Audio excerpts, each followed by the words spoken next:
Power star Pawan Kalyan గారి సతీమణి అన్నా లెచినోవా అందరికీ సుపరిచితమే. ఇప్పుడు అన్నాకి మరింత ఫ్యాన్ ఫాలోయింగ్ అయితే పెరిగిపోయింది. అది ఎందుకు అనుకుంటున్నారా? ఇప్పటి వరకు అన్నా లెచినోవాకి ఇన్స్టాగ్రామ్ అకౌంట్ అయితే లేదు. కానీ ఈ మార్చ్ 25న ఇన్స్టాగ్రామ్ అకౌంట్ అయితే ఓపెన్ చేయడం జరిగింది.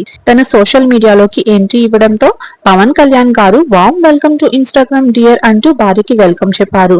అంతేకాదు మెగా ఫ్యామిలీ మెంబర్స్ లో అల్లు స్నేహ, రామ్ చరణ్, లావణ్య త్రిపాఠి, వరుణ్ తేజ్ అండ్ నిహారిక ఇలా ప్రతి ఒక్కళ్ళు కూడా అన్నాకి వెల్కమ్ చెప్పారు. ఒక్కొక్కసారి రావడం లేట్ అవ్వచ్చేమో కానీ ఎంట్రీ మాత్రం వేరే లెవెల్ ఉంటుంది అన్నట్టు అన్నా తన సోషల్ మీడియాలోకి ఎంట్రీ ఇచ్చేశారు.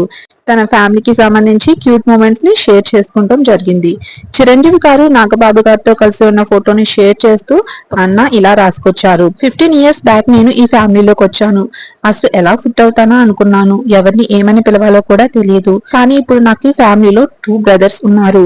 చిరంజీవి గారిని పెద్దన్నయ్య అంటూ, నాగబాబు గారిని చిన్నన్నయ్య అంటూ తన జ్ఞాపకాలను అయితే షేర్ చేసుకున్నారు. అయితే చిరంజీవి గారి భార్య అలానే నాగబాబు గారి భార్యతో కలిసి కొన్ని బ్యూటిఫుల్ ఫ్యామిలీ ఫంక్షన్స్ లో కలిసి దిగిన ఫొటోస్ ని కూడా అన్న షేర్ చేసుకున్నారు. ఇప్పటి వరకు మనం అన్న కొనడాల్ని పవన్ కళ్యాణ్ గారి పొలిటికల్ వీడియోస్ లోనో లేదా మెగా ఫ్యామిలీ మెంబర్స్ లో ఎవరొక వీడియోస్ లోనో చూసుంటాం. కానీ ఇప్పటి నుంచి పవన్ కళ్యాణ్ గారి భార్య తన ఓన్ అకౌంట్ లోనే బ్యూటిఫుల్ మూమెంట్స్ ని షేర్ చేసుకుంటూ ఉంటారు. మరి ఇలానే మంచి మంచి ఫొటోస్ ని వీడియోస్ ని షేర్ చేసుకోవాలని, వాళ్ళ ఫ్యామిలీతో హ్యాపీగా ఉండాలని కోరుకుందాం. మరి సెలబ్రిటీస్ కి సంబంధించి ఏ లేటెస్ట్ అప్డేట్స్ ని మీరు మిస్ కాకుండా తెలుసుకోవాలనుకుంటున్నారా? అయితే ఈ వీడియోని లైక్ చేసి మన ఛానల్ ని సబ్స్క్రైబ్ చేసుకోండి.